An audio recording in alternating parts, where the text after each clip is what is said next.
Selamat siang anak-anakku semuanya. Assalamualaikum warahmatullahi wabarakatuh. Salam sejahtera untuk kita semua. Om Swastiastu, Namo Buddhaya, salam kebajikan. Semoga berkat Tuhan selalu menyertai keluarga dan anak-anakku semuanya. Oke, di jam ketiga ini kita akan belajar melanjutkan materi yang kemarin, yaitu dasar desain grafis.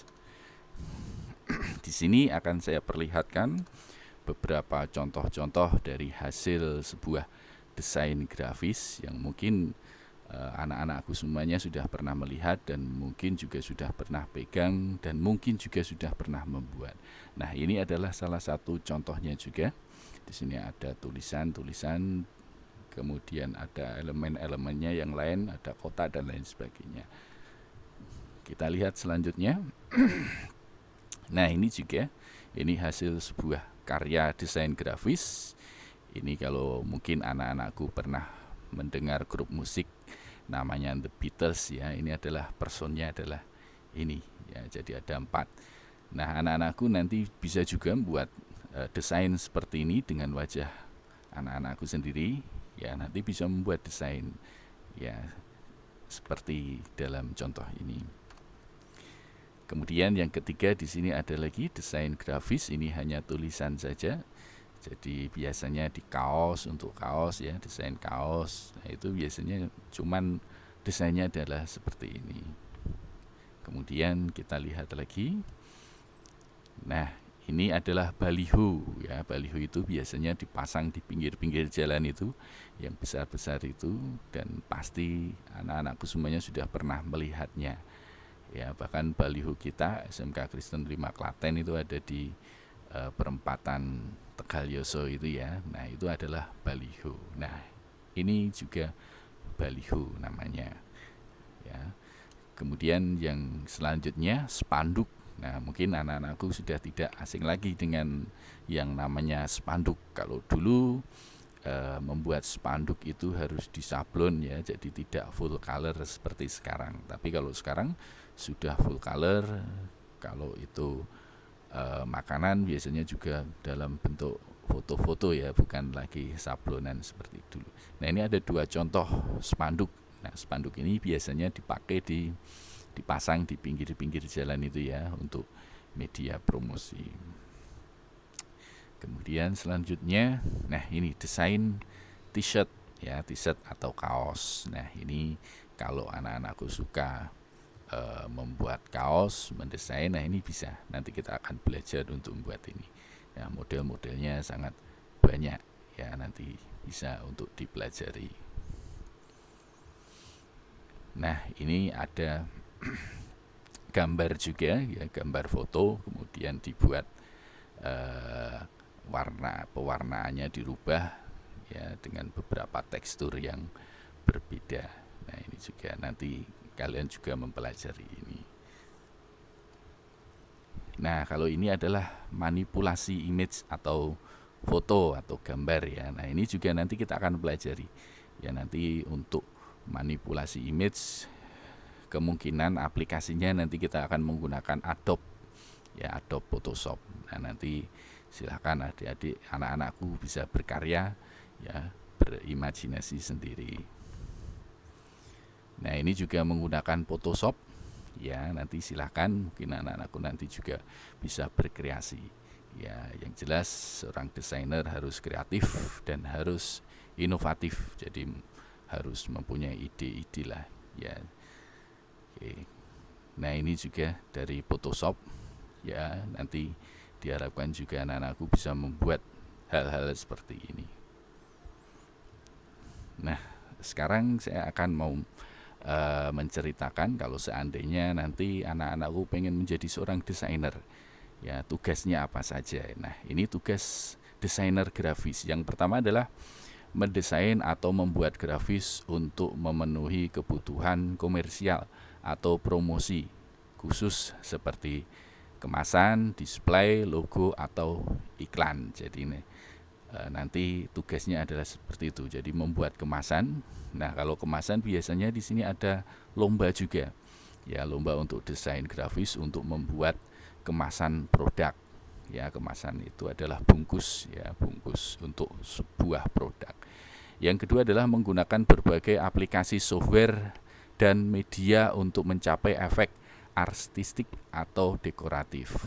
Nah, ini menggunakan aplikasi. Nanti kalau kita belajar nanti ada paling enggak 4 aplikasi atau 3 aplikasi yang akan kita gunakan.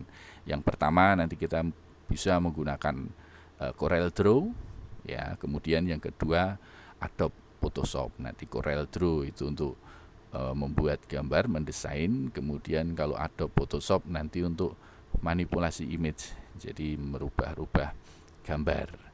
Oke, kemudian ada lagi banyak aplikasi yang lain kalau misalnya pengen belajar. Ya, ada Macromedia Freehand, kemudian ada lagi GIMP, ya kalau itu di Linux, dan masih banyak lagi. Kemudian yang ketiga, tugasnya adalah membuat desain, konsep, dan layout sampel berdasarkan pengetahuan tentang prinsip-prinsip tata letak dan konsep desain estetika. Nah, juga tugas seorang desainer, ya, membuat layoutnya, kemudian harus mengetahui tata letak sebuah elemen-elemen biar kelihatan lebih bagus dan enak dilihat. Nah, ini adalah juga tugas desainer. Kemudian yang keempat adalah mengembangkan grafis dan layout untuk ilustrasi produk, logo perusahaan, dan situs web. Nah, ini juga tugas desain grafis, jadi membuat logonya, ya, logo perusahaan, kemudian ilustrasi untuk produknya, ya, kemudian buat desain untuk sebuah situs web. Nah, ini juga seorang desain, dan mereka harus memiliki kreativitas, ya, dan pandangan luas tentang desain, seni, dan ilmu komunikasi. Nah, ini adalah tugas-tugas dari seorang desainer grafis.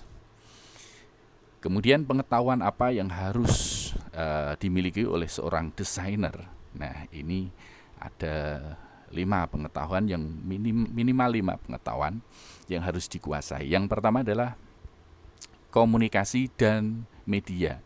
Ya, pengetahuan tentang media produksi, kemudian komunikasi serta teknik dan metode penyebarannya, termasuk cara alternatif untuk menginformasikan dan menghibur melalui tulisan, lisan maupun media visual. Nah, ini kalian harus belajar ilmu komunikasi dan media. Media itu adalah tempat untuk membuat sebuah hasil karya. Ya, misalnya spanduk atau baliho. Nah, itu medianya mungkin akan banyak yang digunakan. Nah, ini harus bisa menentukan juga untuk medianya. Kemudian bahasa Inggris, pengetahuan tentang struktur dan isi dari bahasa Inggris, termasuk arti dan ejaan dari setiap kata atau aturan komposisi dan tata bahasanya. Kalau ini biasanya digunakan kalau kita mau produk promosi kita, yaitu sampai ke luar negeri. Jadi kita juga harus menguasai bahasa Inggris. Jangan sampai nanti ejaan, aturannya, tata letak bahasanya nanti salah. Ya, itu bahasa Inggris kalau kita mau go internasional. Kemudian yang ketiga adalah komputer dan elektronik. Ya, pengetahuan tentang papan sirkuit, prosesor, chip, peralatan elektronik, perangkat keras dan perangkat lunak komputer, termasuk aplikasi dan pemrograman. Nah, ini kalau semuanya sekarang mendesain itu menggunakan komputer. Kalau dulu sebelum ada komputer manual, ya, manual itu artinya bahwa desain itu dibuat dengan tangan, jadi digambar. Tetapi sekarang semuanya hampir menggunakan komputer. Jadi harus bisa menggunakan perangkat komputer dan aplikasinya. Ya, seperti saya bilang tadi, aplikasinya bisa Corel Draw, bisa Adobe Photoshop. Ya, kalau menggunakan elektronik, media elektronika, misalnya televisi, ya, kemudian YouTube saat ini. Nah, ini paling enggak juga harus bisa menguasai aplikasi untuk pengolah videonya. Ya, nanti kita akan ajarkan juga, ya, untuk pengolah videonya. Oke, selanjutnya harus mengetahui desain. Nah, ini pengetahuan tentang teknik, peralatan, dan prinsip desain, termasuk dalam memproduksi rencana teknikal dan yang presisi, cetak biru, gambar, dan model. Nah, di sini kita akan nanti belajar khusus untuk desainnya juga, ya, untuk desain grafisnya. Oke, kemudian yang kelima adalah seni murni, pengetahuan tentang teori dan teknik yang dibutuhkan untuk menciptakan, memproduksi dan melakukan karya musik, tarian, seni visual, drama, dan pahatan. Oke, kalau di sini nanti kita tidak akan banyak mengulas tentang seni murni karena memang ini nanti kalau misalnya pengen lebih mendalami tentang seni murni nanti bisa kuliah atau bisa browsing sendiri nanti di internet. Seperti itu. Ini pengetahuan yang harus dimiliki oleh seorang desainer grafis. Oke, kemudian kita akan lihat ya sebenarnya kalau kalian menguasai kompetensi ini, ya jabatan apa di pekerjaan nanti yang bisa kalian dapatkan ya saat kalian nanti lulus kemudian mau kerja. Nah, kalau kalian bisa menguasai materi ini, mata pelajaran ini, nanti jabatannya yang bisa kalian dapatkan ya. Di sini yang pertama adalah direktur kreatif. Ya, direktur kreatif berarti nanti hubungannya dengan kreativitas ya. Jadi ini bisa dalam bentuk tadi promosi ya, seni kreatif ya. Ini sangat umum ya, kreatif itu macam-macam, banyak bentuknya. Kemudian yang kedua adalah direktur desain. Ya, ini memang khusus untuk desain. Desain pun sebenarnya banyak. Ada desain interior, ya, desain grafis untuk promosi dan lain sebagainya. Ya, direktur desain. Yang ketiga adalah desktop publisher. Ya, di sini untuk membuat program aplikasi, ya, untuk membuat interface-nya itu memang membutuhkan seorang desktop publisher ini karena biar kelihatan bagus ya, seperti Windows misalnya ya, biar kelihatan tampilannya bagus. Nah, ini juga membutuhkan seorang desain. Kemudian yang keempat adalah graphic designer. Ya, ini jelas ya, desainer grafis nanti yang kita akan pelajari. Kemudian kreatif direktor ya, jadi di sini tugasnya nanti yang memimpin untuk sebuah kreativitas ya. Jadi nanti kalau misalnya kalau di televisi itu ada istilahnya yang memimpin, kalau sebelum ada acara itu kan ada yang mimpin cara membuat sebuah acara ya, itu kreatif direktor. Oke, mungkin itu jabatan-jabatan yang nanti bisa kalian pilih sendiri, tergantung dari anak-anakku semuanya mana yang dipilih, silahkan ya. Semuanya nanti ada ilmu-ilmu yang memang harus dipelajari. Nah, sekarang saya kasih tugas kepada anak-anakku semuanya ya. Tugasnya adalah gambarlah sebuah objek. Objek ini bebas, silahkan. Mungkin di depan ada HP, silahkan digambar HP. Ada televisi, silahkan gambar televisi. Ya, ada motor, silahkan boleh juga menggambar motor. Ada kucing juga boleh. Ya, silahkan bebas. Dengan warna, jadi silahkan dengan warna boleh nanti. Ya, silahkan gambarnya dikasih warna juga bisa. Atau hitam putih juga boleh.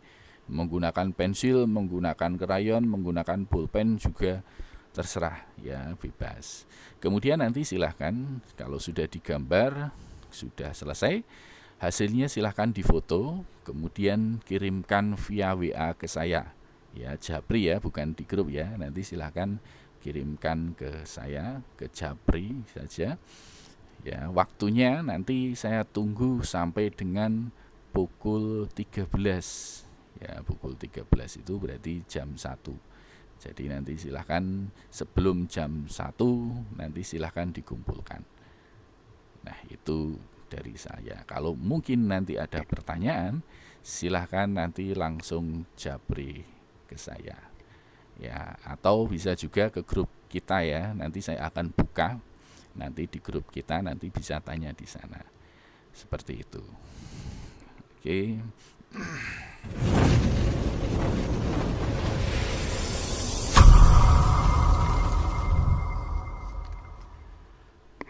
Demikian anak-anakku materi yang bisa saya sampaikan untuk hari ini. Jika ada sesuatu silahkan ya, nanti silahkan langsung japri ya, atau ke grup pembelajaran kita. Terima kasih atas perhatiannya, tetap semangat, waspada, dan jaga kesehatan.